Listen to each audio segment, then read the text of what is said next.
to get through everything, or we don't necessarily have to.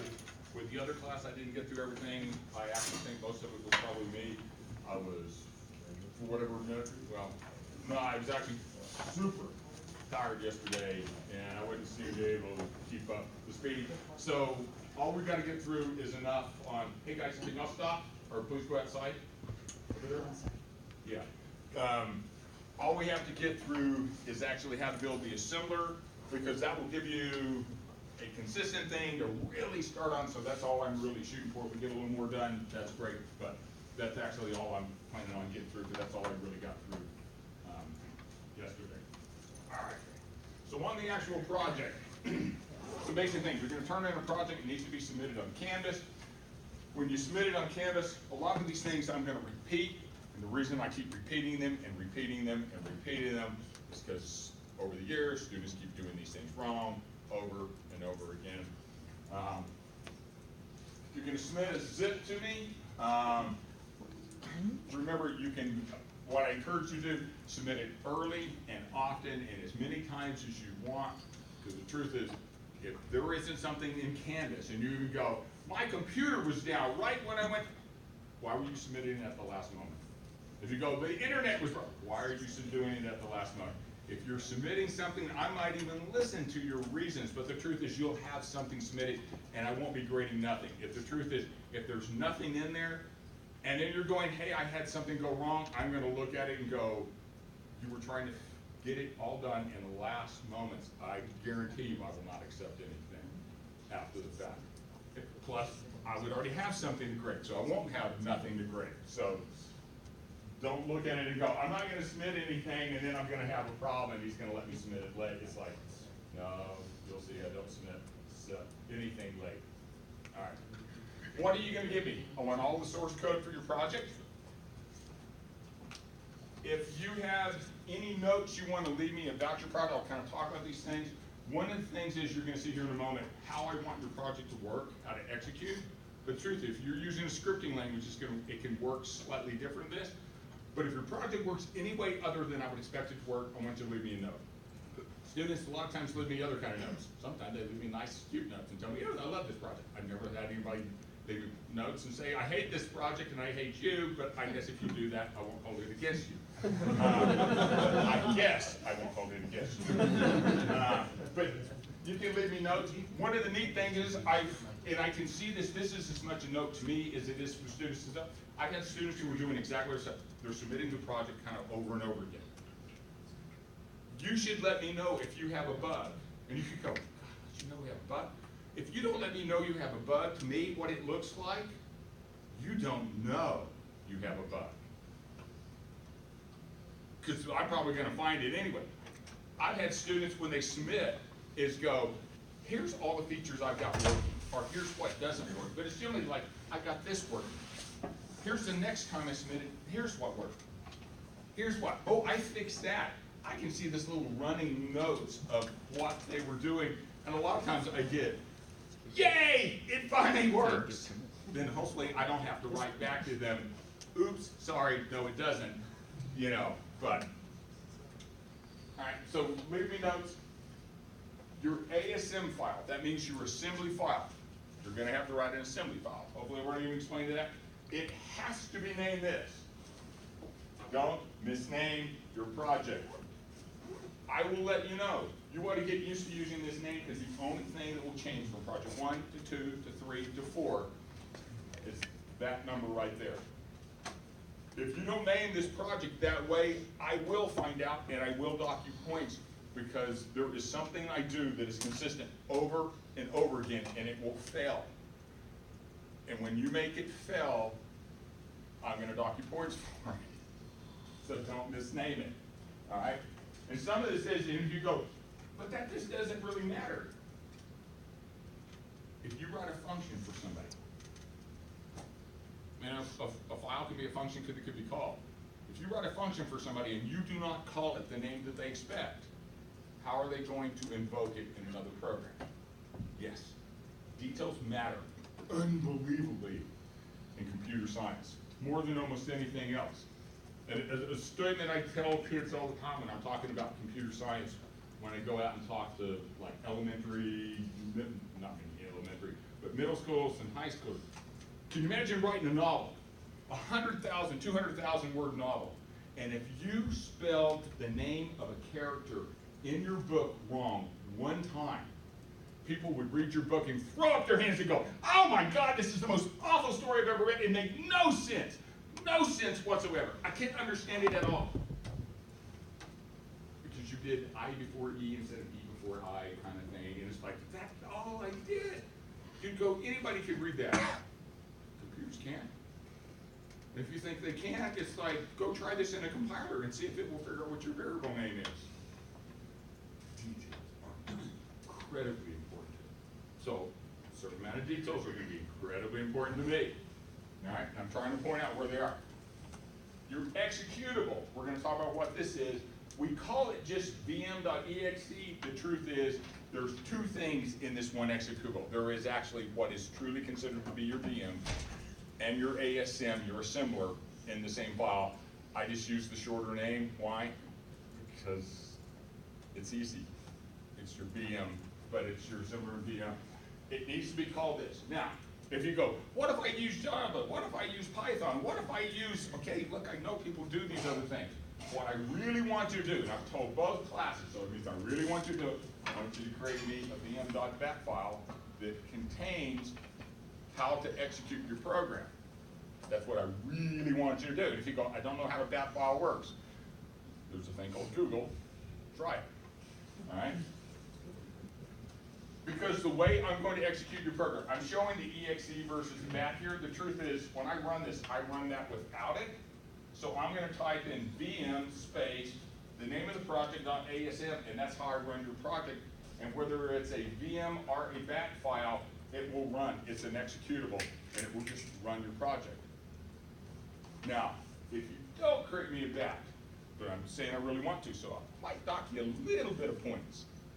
If you don't, because I'm saying I really expect to have it this year, is you should leave me a note how to run your project. And if you go, you don't know how to run Java, the issue isn't that I don't know how to Java. Do you know how to tell me how to run your Java program? Do you know how to tell me how to run your Python program? Do you know how to tell me how to run, I don't care, somebody tell me a language that's scripting that I haven't used yet. Ruby! Anything. Do you know how to tell me? And the truth is, I don't know how to run Ruby.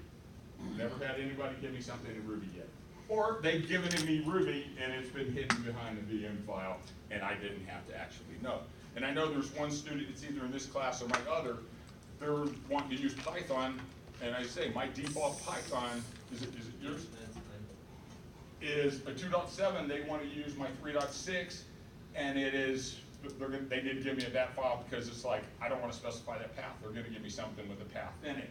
So this is what I really want. But again, don't misname these things because you can't get by with that. But if you're doing jars, you can, but name it this way, but at least tell me how to run it, because that when I see your notes, I literally can almost just cut and paste that and I don't even have to think. Because the truth is, what will happen, I'll run this and it'll fail, and at least if you left me a note, I'm not saying I'm going to take off something, but it was probably really small, but if you don't leave me a note on how to do it, I'm going, okay, now you're not following instructions. Not only have you not given me a bat file to do it, you don't even tell me how to do it, which makes it look like you don't even know how to run it yourself. You go look it up. I don't care how many languages you use. Just make sure you know how to tell me how to run your project. All right. Again, we've already talked about the Visual Studio issues. I will tell you right now, if you want to test out your programs on my computer today, I'm not going to be able to do it. I had a UVU update. It appears to include some security stuff. I'm just going to put it the way. They screwed around with my computer again, and they've got it to where if I try and put your files onto a USB drive, it deletes them off your USB drive as fast as I click on it. And I've already sent an email to the people that helped me last year, and they haven't responded. If they don't respond, probably by Tuesday of next week. Wait, it's filling it off the USB, not your computer? No, what was that? It's filling it off the USB, not your computer? Uh-huh. That's why. Because that's what Bitdefender does. I had a problem last year. I didn't notice this happening, but I noticed is when I try and download stuff from Canvas, it would download to my computer. It was basically the same thing. It was deleted out of Canvas, and that's when they installed Bitdefender. And I think what I need is I need the security password to Bitdefender so I can disable it. And I can't remember, because last year, once they got me logged in, I could just go in and I kept it disabled. I think when I did this new update, it turned it all back on. Because I went up with one of the students from yesterday and asked him, we thought it was something with their USB drive, and it was like, no, it basically thinks the executables y'all give me are, you know, a worm or something. And it's like, oh, crap, leave me alone. All right. Okay. Suppress all the debug output out of your program. That doesn't mean you can't have debug output. Again, one of the things I'll talk about, I think I've even done it here. Think of this is like the name of your file, ASM. If you just put anything here, I'm just gonna put an X. All right, if you look at your language, I've never seen a language this doesn't work, you can figure out how many things are at the command line. If there's one additional one, you can turn your debugger on. Or, you know, like we had debug output. I'm never gonna type it that way, so what does that mean? Debug output is suppressed. Hey, this is a super, super easy way for you to turn on.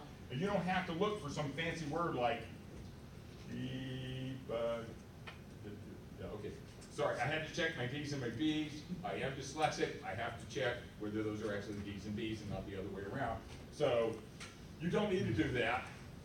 Just make it look for anything next, and you can go, oh, I'm in debug mode, so you can run it in debug mode. But by default, it needs to not run in debug mode. If you make it print out debug output, I'm going to dock you for it because it's not going to look like the output that I'm expecting. All right? We've already talked about this one. Give me an executable that runs on Windows. If it doesn't, again, I'm going to dock you for it. Don't hard code the name of the file that it's reading. Why? Because there's often times where I need to change this file. I will let you know right now. I don't know if I mentioned this to the other class. This will make more sense when we get to the end of it. I will go into this assembly file and change something a little bit. I know exactly what I did. As long as you write our assembler, it will work. There can be slightly different variations of it. Don't get silly and hard code the file. Worse, don't get cheaty and try and hard code this program into your VM, because if you do, what I do is a way of looking for it, and your program will fail to work. Actually, what it will do is it will give the original output, and at that point, it would be, that's a cheating offense. Don't do this. I've never had anybody do it, and I've always done these tests, so it's not like I'm treating y'all different, because I think y'all are more prone to cheating. I've always done it. The thing that's more prone to cheating that I've had is, and this is the honest truth, in the last few years, this started about 4 years ago, for the first time, we started having juniors get caught in junior level classes cheating. And probably the last 2 to 3 years, we've had seniors, not in here, not in my other classes, we've had seniors get caught for cheating and get suspected of cheating and sometimes get caught. This is, and basically the 10 years before that, we weren't having this. Yes, we get rampant cheating at the freshman and sophomore level. I mean, you know, it's a sad state of affairs in one thing, but people come out of high school thinking, oh, if we do this, no, this is, I don't know what they think it is. This is collaborative work and what they want in school, but they just go, I just give somebody else's work, and they think that's fine. People should know this is better by the time they get to be juniors, but every year we've got teachers exchanging emails with each other going, have you seen this person with this person get cheating? And it's like, we didn't have these emails get exchanged with each other for the most part the first 10 years I was here.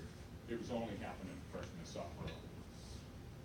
In fact, those of you who had the freshman level classes, you ever notice, I'm guessing they still do this. This was Roger Bryce thing. You got this little comment section where you say you're not cheating and you write your name into it. Do you want the main way we caught people cheating? Yes, folks. If you wonder why I think people who cheat are idiots, is because the #1 way we caught students at the freshman level cheating is it's got somebody else's damn name in it. And I am not just speaking hypothetically, that is how I caught two people cheating. The one time, I think I taught 1410. It was like, he's in my section, y'all just, and you don't even, what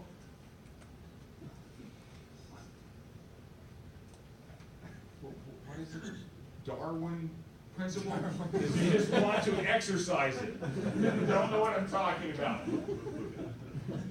I'll try and keep on a more positive or less negative thing. All right. If you don't finish your projects, you're making an awful assumption you're gonna pass. All right? It won't get through here. You've got to finish your projects. You can't even move into compilers if you go, but I'm a computer engineer. I hold y'all to the same standard on this. Your projects, you gotta work. If you go, I typed a lot, I did a lot, I'm sorry. The truth is, you could sit and type really fast and it didn't make any difference. My truth is, my wife types faster than you. Almost undoubtedly. My wife can type fast enough. She can type what I'm saying as fast as I can say it. She used to work in an area called Typewell, and if you know what I'm talking about, it's like a stenographer. She can type as fast as I can talk. And it's like, so I'm not gonna give you credit for this. Don't expect it. Don't believe you're going to get through this class and not get things to work. This class and the next one and your capstone for your computer engineers is all about what you accomplish. And so you're gonna have to accomplish stuff. All right. Again, don't procrastinate. Submit early and often. No, I will not grade your project and then let you go and do it and regrade it. Yes, this is things I get asked almost every year. The actual project. The actual project in terms of this part. The assembly file you need to produce. Now the truth is, you're gonna need an assembler and a VM, and we're gonna be talking about today, but the only thing I'm expecting to get through is how to build the assembler today. Because if I get through that, then you can go and build the assembler this weekend, and if you can get that much done in one weekend, man, you are doing it. You're in great, great, great shape, all right? Now the project, again, a few more of these things. I've mentioned this before. Do not change the syntax of commands. That's the way they look. Upper and lower case doesn't matter, all right? So I'm not talking about case. Do not change the syntax of commands, all right? Don't change their syntax. I will not accept your project at all. It's not, there's not even a deduction for it. I will not grade your project. All right, I'll make you fix it, and then I'll take points off for making me go back and regrade your project. Do not change the semantic of the instructions. That means don't have an instruction that is supposed to work one way, and you go, I'm gonna make it do something else. It's like the ad is going to do the entire project, and it's like, no, don't, that's really cheating, but don't even do anything. Don't change the semantics. And if you have any questions, come and ask me, because I will answer them, all right? But the truth is they have to be exactly our commands. If you think of why, it's not just because this is the way I want my class to be. You've got to get used to following instructions. You've got to get used to doing requirements. So these are your requirements for what I want you to build. All right? So always come and ask. All right. So the program you got to build here. The truth is, as you listen to this, if you think this seems complex, you're probably overthinking something. What you almost ought to think is, God, this sounds so simple, because it is really simple. As I've said before, there is no loops, no branches. We don't need that in this version of the program. We will eventually need it, but you won't need them right now. Your program will start at the beginning and run until it gets to the end, and that's all there is to it. All right? We'll talk about how you can format your file, but it's going to execute the first instruction. What should the last instruction in your program be? Grab zero. Again, because I know this, you know this, what do you think one thing I'm gonna look for? Grab zero. I pretty much guarantee I'm gonna look to see if you got grab zero. If your program is stopping without it, I'm gonna go, oh, this is an error. It shouldn't actually stop. It should have crashed. At which point you go, hey, crashes are really bad. I go, yeah, don't forget to grab zero. Okay? All right. So we're gonna have this really simplistic program. The truth is, the number one statement that's going to be in your program is going to be loads and traps to print things to the screen. All right? And it's because we can't be in any loops. And I don't want you to even try and do it that way. want you to just follow the instructions, and it literally will make it easier, but then I'll explain exactly how I want you to make branches and loops and things work next time. So one of the things we're gonna need a set of integers, it's these, but I'm gonna refer to them as a list, and I'm gonna explain exactly what I mean. We're gonna have a list of integers that we're gonna specify in memory, and so we're gonna load these integers and do different things with them. You can think of do what, add, subtract, multiply, and divide. If you've looked at the assignment, you know this is what it's gonna do. So when I describe a list, let's just look at A. All right, when I describe a list, you might go, how would I make a list? That sounds like an array. No, it's not that hard.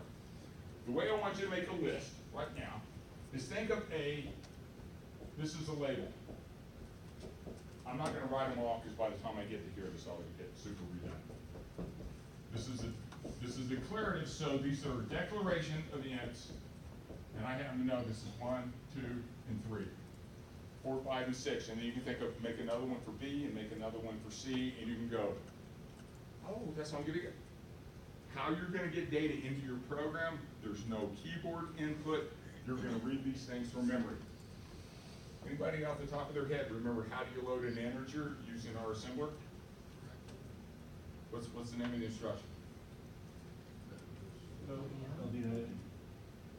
LD, not A. LDR. So LDR, let's just use register 1, A1. I just wrote a piece of your code, I guarantee you, because you will need that piece of code. All right? And then if you'll just change that over and over and over again, now you might want to use 3. Why would we maybe want to use 3 here? That's what we do our traps on print. All right? But you could go, that would load that information in as an integer. Now, let's say I change this to ODB and did that. How would it differ? What would happen? There, Benny's exactly right. The very first byte of that integer. You might go, what would it be? Well, I don't know. Try and print it out. Probably is a non-printable ASCII character, but it will print it. You just won't be able to see it. It'll be a non-printable character. If you're really lucky, maybe the bell will ring. Yeah. Chances are even that won't happen. That's pure accident. So this makes sense? What are you doing with this? All right. I want you to put your last name, comma, your first name in contiguous memory. The reason I say contiguous memory is why? Your memory is supposed to be contiguous, it's supposed to be a byte, right? You have a byte array, character array, synthesis array of byte. I want it in contiguous memory. That just means you're going to specify it. Again, to give you an idea how you do that. Okay, let's say your name is Mike. All right?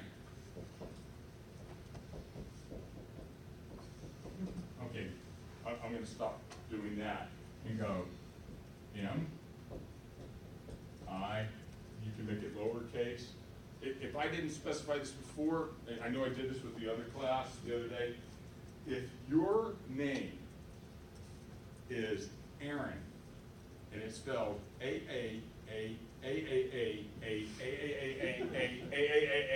Aaron, you don't need to specify that many A's. There's essentially one A that you need to print over and over again, okay? If your last name and your first name contain our I'm not making fun of your name, I'm just going, you only need an A and an R defined in memory, not as many A's and R's as you got in your name. On the other hand, if your name is Tom John, little guy, big dude, little sister, and you've got a great big huge long name, all I need is enough of your name to know who you are. Do not feel like you have to spell your name correctly. Now, if your name is Ben, what is your last name? Oh, crap. Okay, you're using the other name. Okay, who's got an easy name, like with 3 letters? Adams? Taylor Adams. Okay, Taylor Adams, I'll spell his name right, and I'll just have his name in. Yamagata. Okay, Yamagata over here, I don't know how many letters there is in that, but if there's too many, you can shorten it down. I'm not going to check the spelling of your name unless you're Adam Taylor, and then at that point, I'm looking for Taylor Adams, and, you know, whatever, so I'm already lost. See, Benny's name just got me. It was like, you know, and I was hoping it was Benny's Ben. You know, then it was like, there's nothing but B's and N's in the guy's name. All right? I put in the Jets, is that what it's? No, don't give And me, the Jets? if you want to. But if you give me that as your name, I'll start calling you that probably in class. That is the thing. So if you use a cuss word in your name, you're allowed to get called a cuss word in class. Because I would really tend to notice that. Right? It would be cute, and I'm really not offended.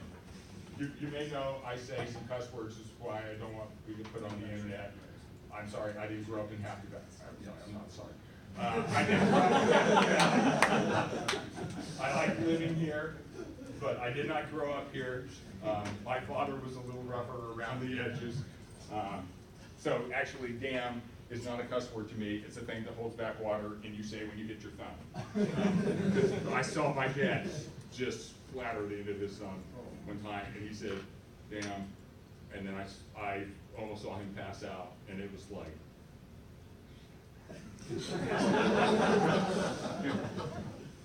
and believe me, there wasn't big quiet. I was like, oh God, Dad, what did we do? Yeah. All right. So the first thing your program has to do is you got to print out your name, last name, comma, first name. I want this comma. I want you to see these quotes. I'm not looking for. I'm just telling you. I want you to do this. I don't want the quotes, but I want your name.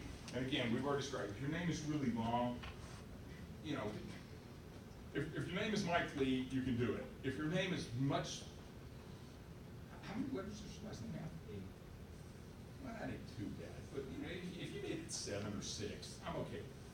You know.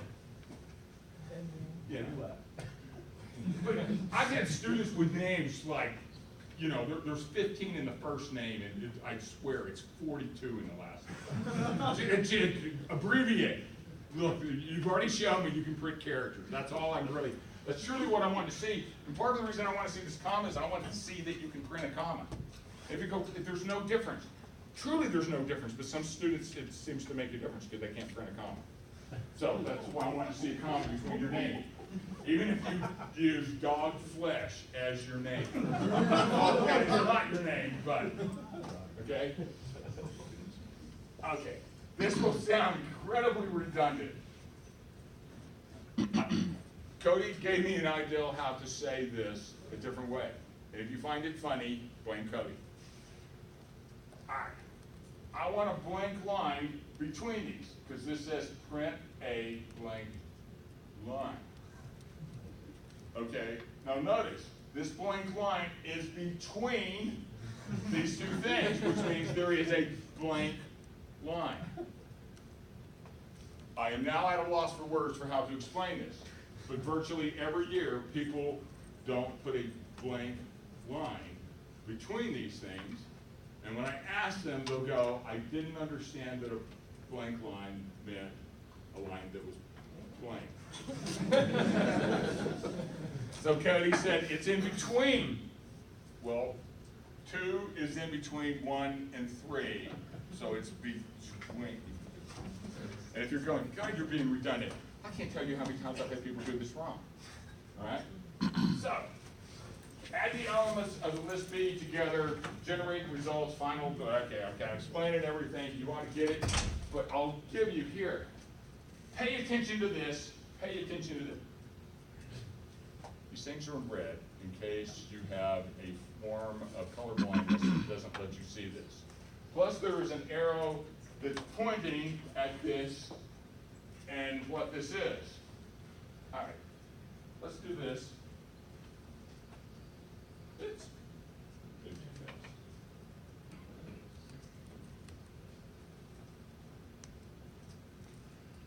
Okay. Add the elements of list B together. Brilliantly smart people, look at list B. Add the first 2 things in that together.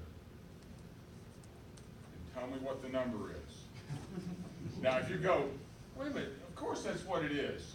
Then why that I've had this for years, do people not come up with 450?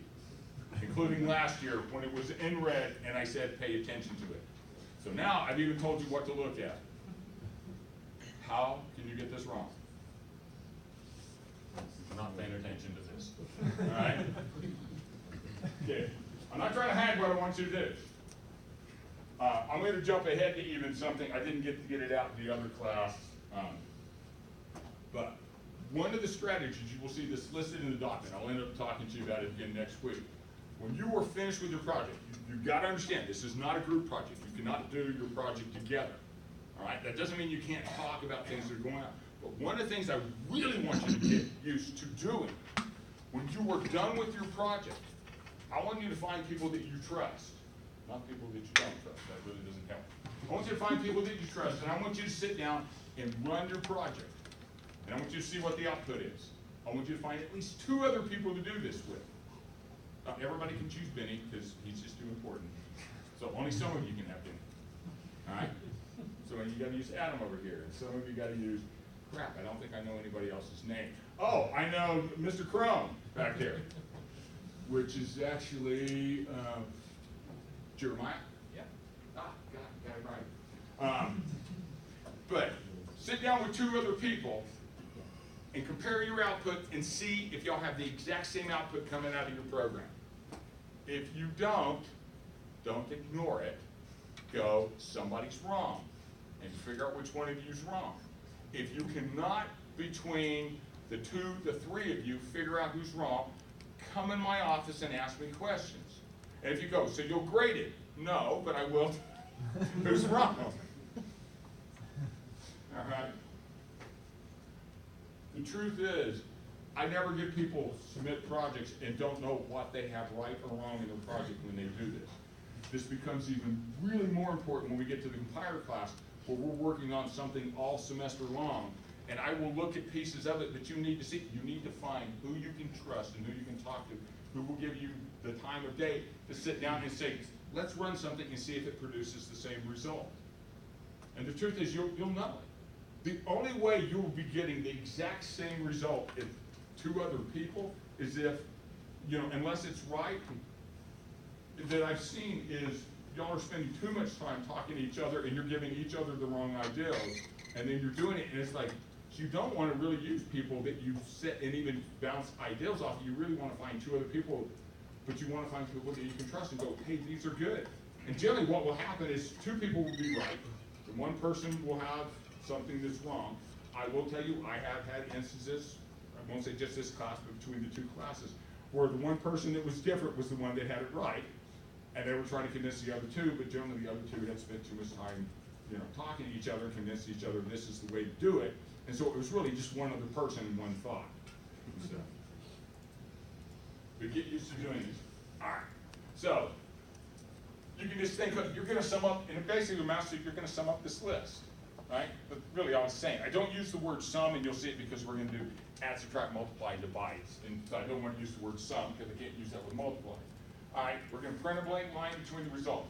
We're going to multiply the 2 elements. Again, you can't really see the elements as A, but if you look at it, it's a 1 and a 2. And you see, and you're just going to keep multiplying these elements together. Print a blank line, you're going to divide. Now the divides work a little different. They use the result of part 3, and then we divide each element by it. It shows you what's going on. Now the thing to know about this result is, our registers are what data type? Integers. All right?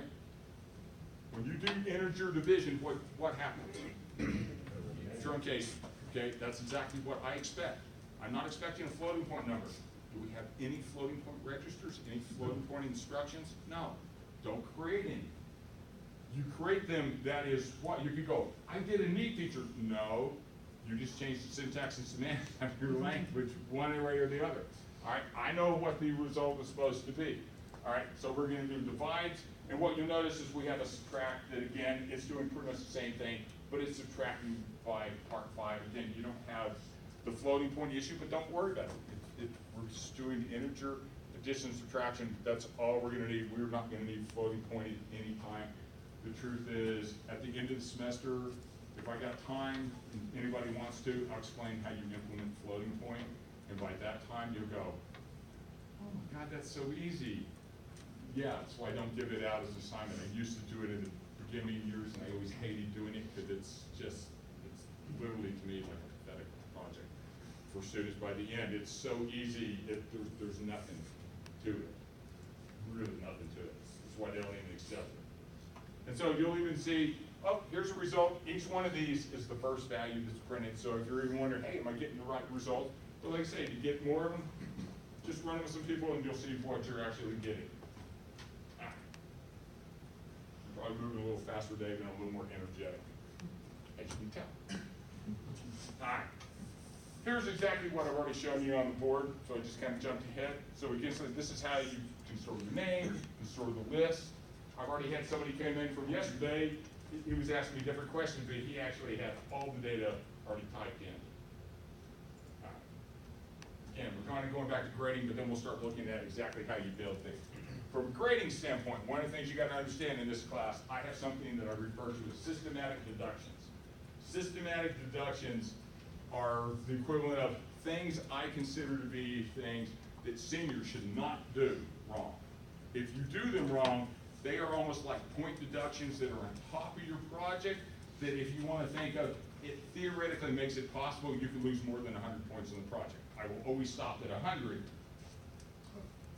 So one of the things is, if you turn in your project late, it's a 100-point deduction. So if you go, well, why don't you just deduct points? I do. It's 100% for being late, and I don't give any extra credit. So there's nothing for you to make. Don't do your project late. Naming your executable file wrong, give you 10 points. Sending me an unexecutable project. If you think about this is project 0 here, you'll lose 20. This will escalate after each project. It will get higher and higher.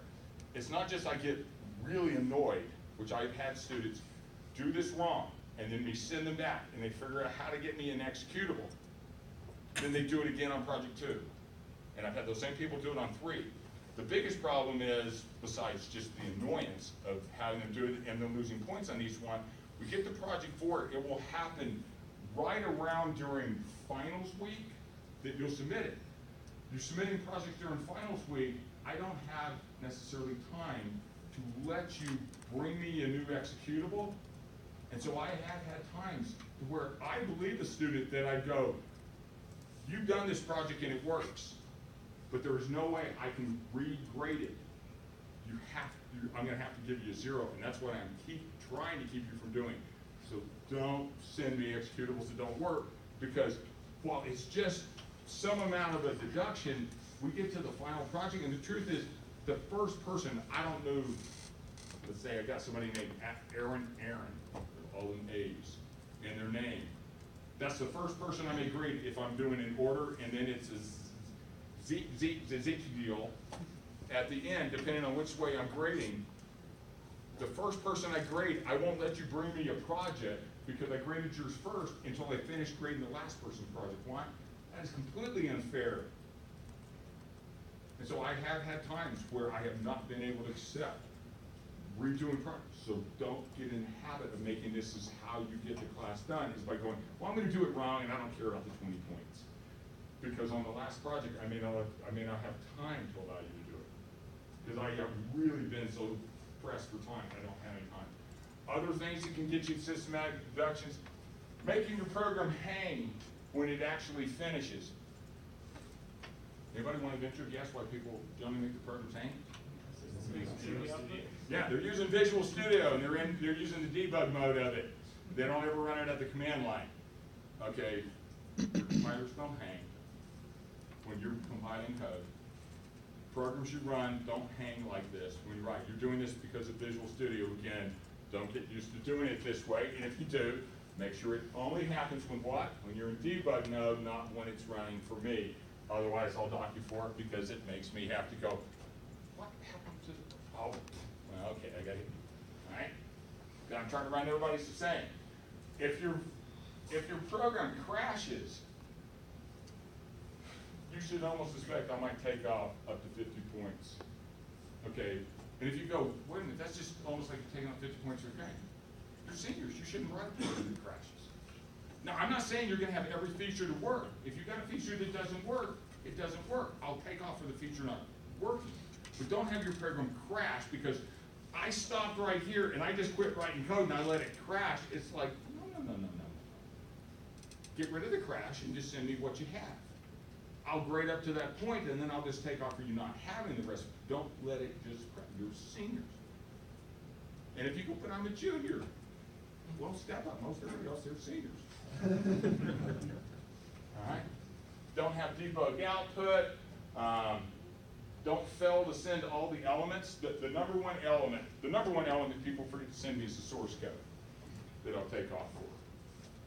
But yes, I have had people not send me their ASM file, not send me their VM. I cannot grade your project at that point. Don't start trying to use this as a way to turn in stuff late. Yes, I am aware of the web page that advises students, look, why don't you send the teacher an executable that doesn't execute, and when they can't grade it, they'll let you submit something again. If I suspect this is what you're doing, I will not accept essentially your compiled code. Because generally, like I said, this is not a strategy to use it here. That would be the equivalent of cheating, all right? And yes, a student brought this to my attention last year, and he said, do you know there's this website out here, this is what they advise students to do. And it's like, yeah, I can imagine. All right. Don't do something that forces me to regrade your project because that's 20 points. The major pieces of the project on this one, I won't go through them, but if you kind of look at it, there's like 5 major pieces, but they cost you about 20 points a piece to miss an element. Now, with all that said, one of the things you can know, making below a 60 is honestly, it's pretty rare on project one, but it will happen. Do not delude yourself into believing you have failed this class if you make a poor grade on project one. It is not the grade that will make you fail. Sit down with Excel and figure out the percentage of points. People don't fail because they went one mistake.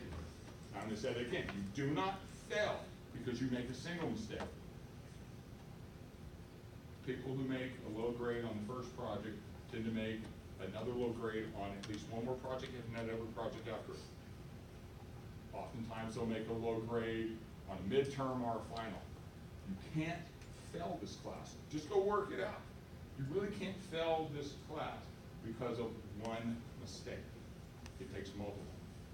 So don't give up, is what I'm even telling you. Try to do better, but don't just give up because you made a mistake. Just don't compound your mistake. Now what you have to understand is Project 2 is built on Project 1, a working Project 1. Project 3 is built on a working Project 2. And Project 4 is built on a working Project 3. If you do not finish one, you can't go, okay, I'll take my lumps and I'm just gonna move on. The truth is, moving on means you basically have to go finish it. Now, what I will tell you, I make this promise to every student every year. I will not just grade your project if you miss getting it in. But I will sit with you and give you feedback on your project. But if your notion of me giving you feedback is, hey, I'll just email it to you and ask you to grade it and tell me what I did wrong, you're asking for my time without giving up any of your time. If you will come to my office, ask me questions, I will sit and go through your project with you. But if your notion is, I don't want to take the time, I didn't make the due date, and I don't want to take the time to come to your office, then I'm not going to take the time to grade your project. But if you'll take the time to come in and sit with me, I'll take the time to give you feedback. And I don't care if it takes me 5 times as long as it would take me to grade it without you being there. I will do it if you'll take the time to come and sit with me. But I won't just grade it for you while you sit at home, potentially playing computer games or watching, or if you even say, I got something important to do. Take the time to come in and sit with me, and I'll sit and do it with you, and I'll give you feedback.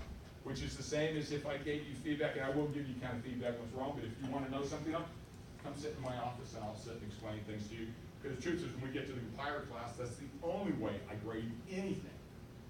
everything is done one-on-one meetings, and anybody who knows anybody who's gone through this class knows exactly what's right. You sit in my office one at a time and I talk to you.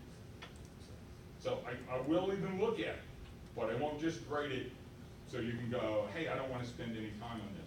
But you will have to finish it, or you will not be able to get the next project. But it is not the grade that will tell you, it will be that continuing on, all right?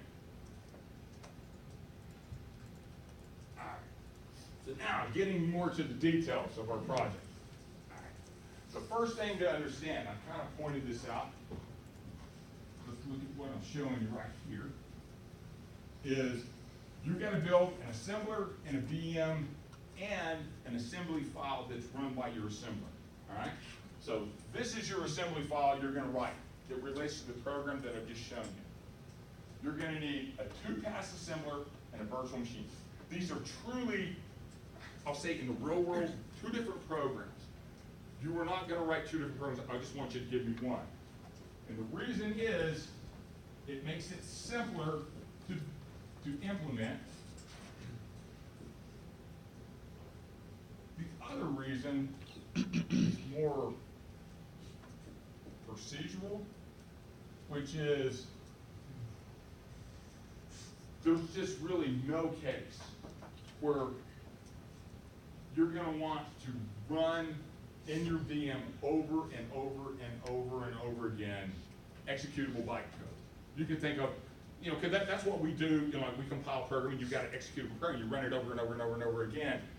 This just isn't what we do here. It isn't even what we do in the compiler class. So what we're always wanting to do is go, I got an assembly file, I want to assemble it, and I want to run it. Jeremiah, did you do it right again? Okay, still want to call you Chrome Guy. Okay. Chrome Guy asked the other day about a loader. All right, the loader, you're going to kind of jump ahead because he asked this question, is the thing that takes the output of an assembler, bytecode, and loads it into memory.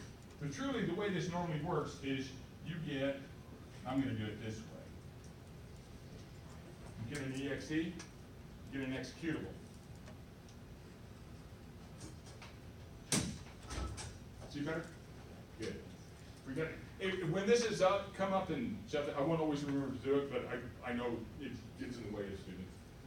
You've got an executable. The truth is, you can have a bytecode file. Is everybody at least vaguely familiar with Java? Okay, if you're vaguely familiar with Java, you get a class file. Okay, the class file has byte executable code. It's the same thing. We're doing more like bytecode. But if you don't get that analogy, just think it's like an exe. What the loader does is take this thing and load it into memory so it can start executing. We don't need that complexity. And it is, it's just more complexity. When we assemble code, we're going to cram it straight into memory, and then we're going to execute it. And it isn't that you don't have a loader. The loader is the equivalent of a move state. It's an assignment statement. Because I'm sure everybody's using language that allows that. It's an assignment statement. That's what our loader is. That's literally how hard it is. You'll go, God, that sounds easy. Yes, I'm trying to keep it easier. We're keeping the easy stuff easy because there's other problems that are hard.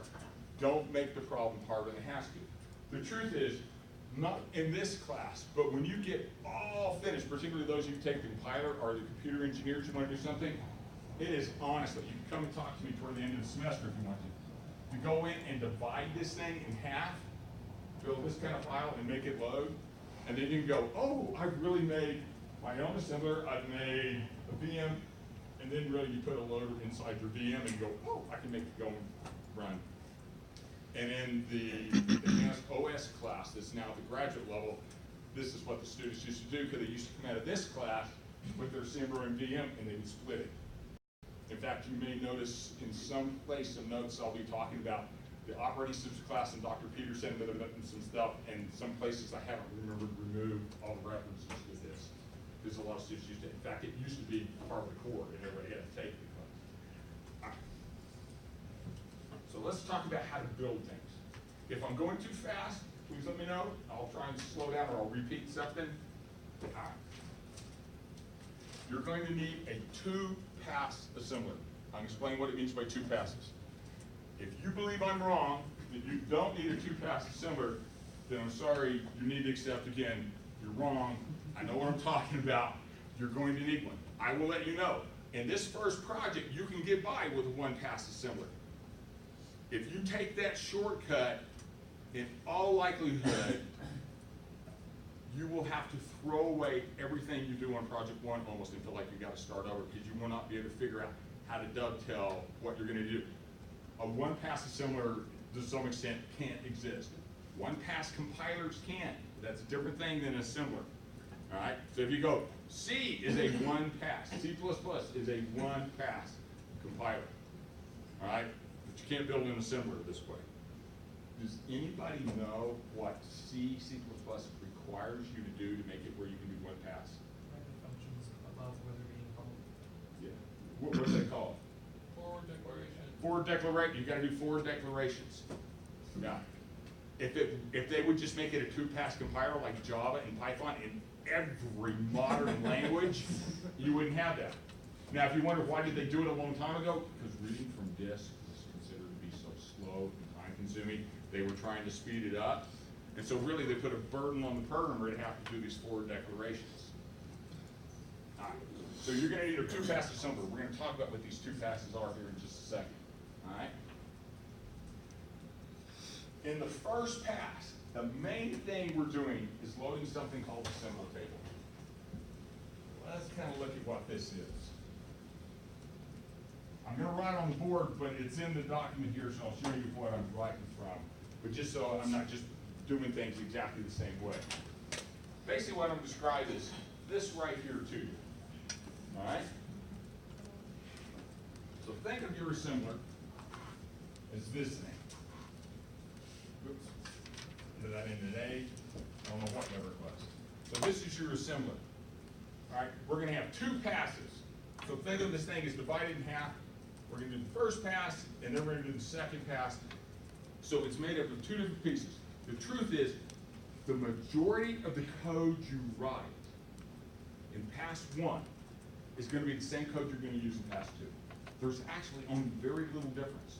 So the truth is, when I talk about you getting essentially most of your assembler working, the truth is, when you get pass one to work, which is really the only part we're going to be talking about today, because it's probably where we're going to finish. We're probably going to have a little more time the other time, is you will have almost everything written for pass two anyway, because it is about 90% the same code, all right?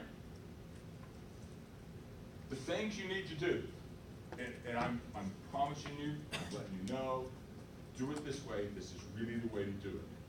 I'll try and tell you the hokey thing people often do it, and I'll try and explain to you why it is hokey. All right? Open up your file. Now, a lot of this you ought to recognize because you're going to go, this is exactly what you told us to do in Project Zero. And it's like, yeah, use that exact same code. You're going to open up your text file. Your text file is essentially your assembler file. All right? You're going to open this thing up. You're going to read a line of text, and then you're going to break that line of text into spaces. Okay, this is generally where some people want to deviate and think they got a great idea. They want to take all that data, all those tokens, and they want to stick into some data structure and save them all. That's not a good idea. All right? It's not how you do file processing, but it's a bad idea. I'll give the exact example, because this is if you explain that you did that to anybody, what they should immediately go to. How many lines are often modern programs? Don't worry about the assembly code. How many lines are often modern programs nowadays? Million. Okay, I'll tell you, for every line of high-level code you write, it's not uncommon to think of it generating 10 lines of assembly. 10 million lines of code. Okay, now take those 10 million lines of code and figure out how many tokens you would get for each line. And I tell you, you probably ought to do a minimum of 3. Okay, we're up to 30 million. You got 30 million tokens stored in memory. This program seems enormous. And you might go, I've got enough memory to take it. Maybe, but you just you just took a huge gob of memory. When the only thing your program needs is one line at a time, and one line of tokens at a time. The other thing you're doing is you're going, I write this as an optimization. What do I say about optimizations? Only write them when you know you got a working program, and only measure them to make sure it actually works faster.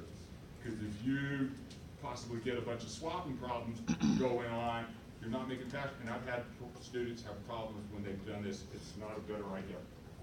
And the truth is, this stuff at the beginning here, you're gonna notice is exactly the same down on pass 2. So you don't write it any different. Open up the file, break it into spaces, break on spaces, essentially tokenize that single line. The truth is you only even have to tokenize a couple of pieces at a time, but you can tokenize the entire line. You're gonna find the optional label. I'm explaining to you how to do this. You need to look for the optional label, and then what it really amounts to is you need to figure out if what you're looking at is an operator, essentially, is it an instruction or is it a directive? Again, I'm gonna show you how to do this, but you can think of it, there's only two different things that you do in your assembly code file. It's either instructions or directives. There's nothing else that exists, all right?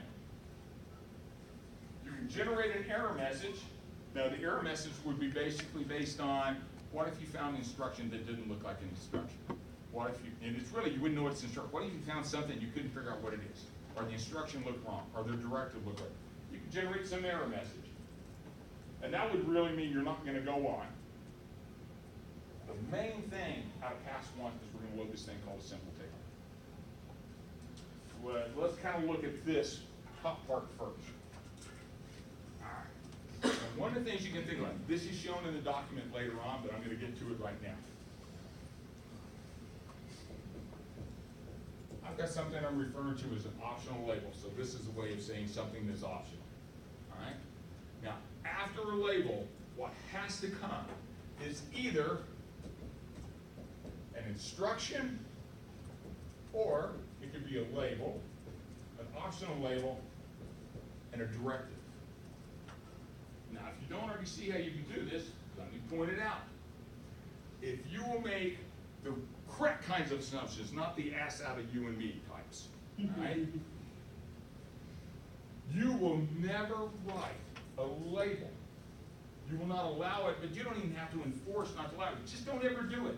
If you will never write a label that looks like a directive, everybody remember what our directives are? Dot in. Dot byte. Okay, we got too many instructions to list, but just go through the list. If you will never make a label that looks like an instruction or directive, if you find anything at the beginning of a line and it is not an instruction or a directive, what does it have to be? A label. That's as easy as it is, folks. Now the truth is, you might go, what if it's not? What if it's an instruction and I just spell add like that? It's the line is still wrong, and you will figure it out, but they're compilers, assemblers, these things are not artificially intelligent. They don't have to figure out you meant to make an add. This is a label. So what is the next thing after it have to be? Instruction or directive. And if that point it isn't, then what do? That's an error right there. And you can go, oh, that's all it takes. That's all it takes. So now you can think of, if it's a directive, let's say it's an int. You see a dot int after here. What's got to be the next thing that comes right here? A number. I'm not trying to give you questions, although I think that was Benny, wasn't it? Benny's the only one that believes I'm not trying to throw you trick questions. Okay, it's a number. If it's a byte, remember you've got to pick. It could be a number if you use ASCII codes. What could it also be? Quote, the character, maybe even that. But you can go, you know exactly what's, when you see what this is, if you look up here and you see add, what has to come next? A register. And then what has to come? And so we could go a register and a number, but that number's in a real specific range, right? What has to come next? A register with that number. Now, if it's a LDR, what would we have? Anybody remember? A register followed by a what? A label. So once you know what you have, now if you see this first, you know I'm looking for, all you gotta deal with this optional label. And that's really how easy it is. Just don't put it. And if you go, well, we have to test for that, you don't even have to test for it, whether I used an invalid label. If you want to, I am never gonna change your code in such a way that I'm gonna try and put add over here to see if your error messages work. That's something I do in the compiler class. That is not something I do here. I am not testing your error messages in here. I am testing the workability of code. That's all it has to do is work under normal correct conditions. If I type something wrong and it's hard for me to tell, then I take it as it's my fault. It's nice if you tell me, but I don't even expect your error. But do not think you are doing yourself a favor by putting no error messages in your code. I have had students, I don't remember if it was in this class, I'll explain it. I have had students come to me in the past and go, I can't get my program to work. They're up to a couple of hundred lines of assembly code and they don't print out a single error message. Okay, they have been looking at everything and getting it written right up to this point, but they may have the equivalent of something like that. That's how they spell add, and they can't see it in 300 lines of code. Now think about it, if you don't generate an error message, what does it do? It takes that and it turns it into something. Your program doesn't work, but you can't figure out why, because it's so obvious. You've got registers that aren't really registers. You've got instructions that aren't really instructions. You've got all kinds.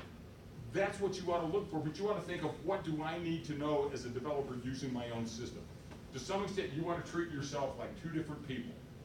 You ought to go, in one side, you're the person writing assembly code, and the other person is writing the assembler. And it's like, what do I want to do for that person who's the user of it? You can go, it's all you.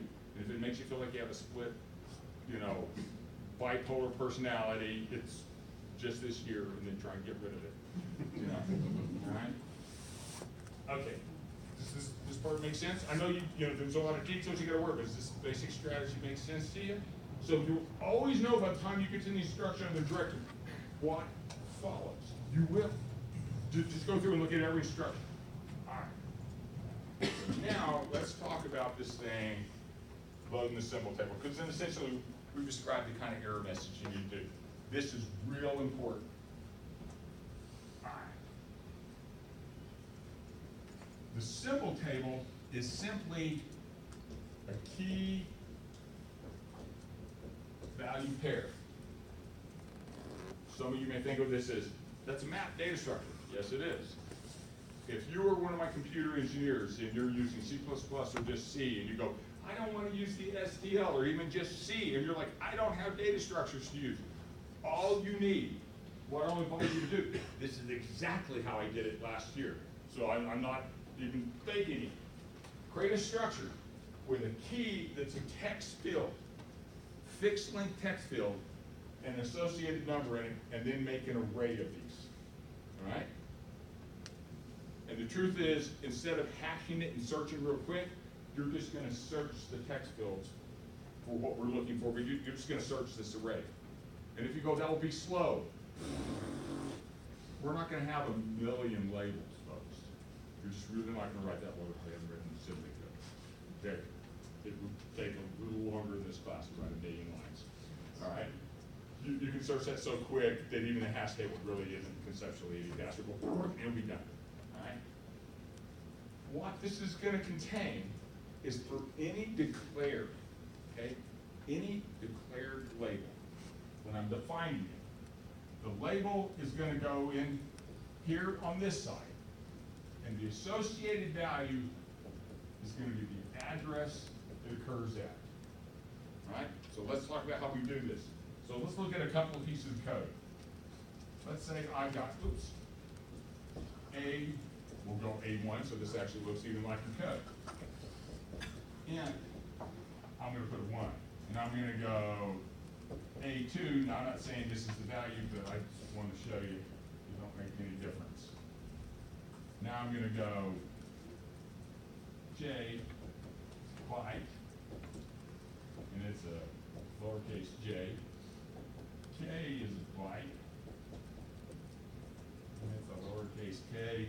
And then down here, I'm even gonna make another label, and I'm gonna call it do. And it's an add instruction with R1 and R2. And the truth is that being our next instruction doesn't really make any sense, because how do I get anything in R1 and R2? But who said this program actually makes any sense? It's just a program that we've written. All right. What you need to have created is a counter. You'll notice I use that spelling for the counter all the time, because I'm lazy to spell out C-O-U-N-T-E-R. Goodness gracious, I can spell. All right. The counter should be initialized to 0. Why? Because your memory starts to do it. Now, if I haven't already described this, I think I did in this class. When you're laying out your program, which is going to be the same as laying out memory, you got two options. You can either go your static data, your directives first, and then your code, or you can go your code first, and then your data or your directives. The truth is, it doesn't matter which direction you choose. I normally think of it and describe it this way. It truly doesn't mean it's better. I just like to see data before I see code. Probably most students in class will do it this way. This is an alternative way. The main difference is going to be here, my program counter is going to be equal to 0. Because the first thing in your program is going to be an instruction. You can always go, I know my program counter. Here, you got to figure out where your program counter is. And so you got to set that to a location. If you go, God, that sounds hard, it's like, no, you have to be able to see when you get a line of code. And so all you have to do is, if I see a line of code, set where my program counter is.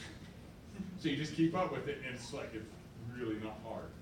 So in all honesty, I probably have more students do it this way than actually this way. But you're welcome to do it either way. Yes, Evan? So that would be important for boundary checking when you're looking for an illegal jump or jump to an invalid memory and stuff. Yeah.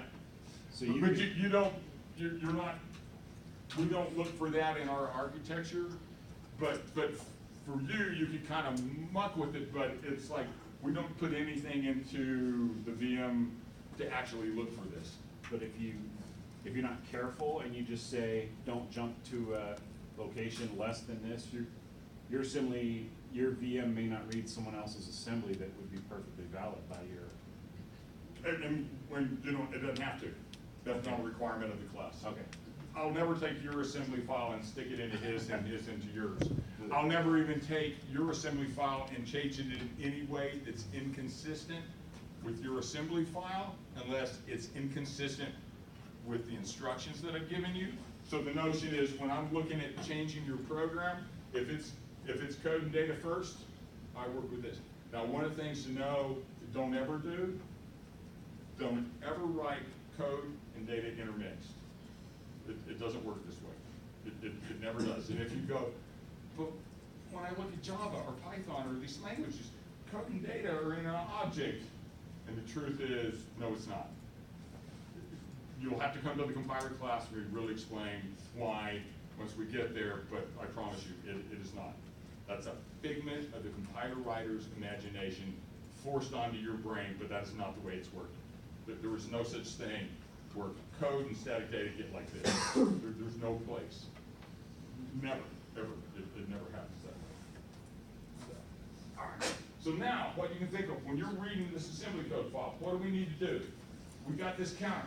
Okay, the counter, I'm always going to write it on this side. Here's my counter, so I start at 0.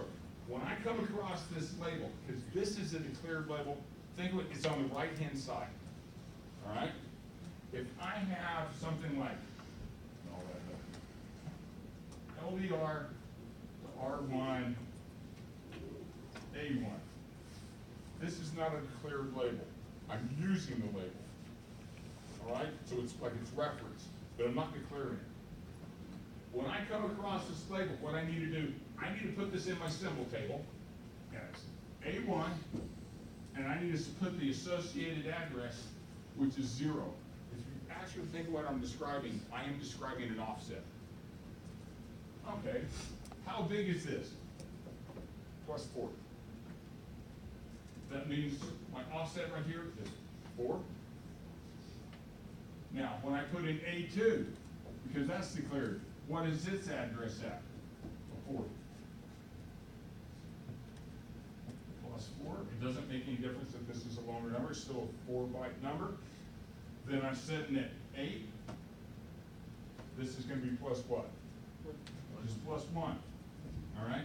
That means, I'm kind of running out of space, but you can think of J is at 8, K is gonna be at 9, Goo is then gonna be at 10. This one doesn't have a label, but it doesn't make any difference. How long is this? 12. There you go. Plus 12. And I'm at 10, so I'd be 22. There is no label here, but that doesn't make any difference. That's okay. That's just where, I will let you know because I'm out of time. This is the location you're going to load stuff into memory. All right? So if you get it up to this point, all you need to do, and what you want to focus on this weekend, don't get enough of your assembler written if you can load this simple figure. 1, read the text file, break it into spaces, find those optional labels. If they're declared at the beginning of it, put what location it's going to be at, all right? We'll describe how we're going to use this next week when I get to essentially pass 2 and really the VM. And the truth is, in pass 2, the main thing we do, we generate byte code into memory, all right? But if you could just get this done, oh, you're in super shape, because even if I finished everything, I wouldn't expect you to get more than this done. But the truth is, everything up to this point is essentially the same code you need in pass 2. All that changes is you don't load your symbol table, you use your symbol table. So you can think of, this is the same, just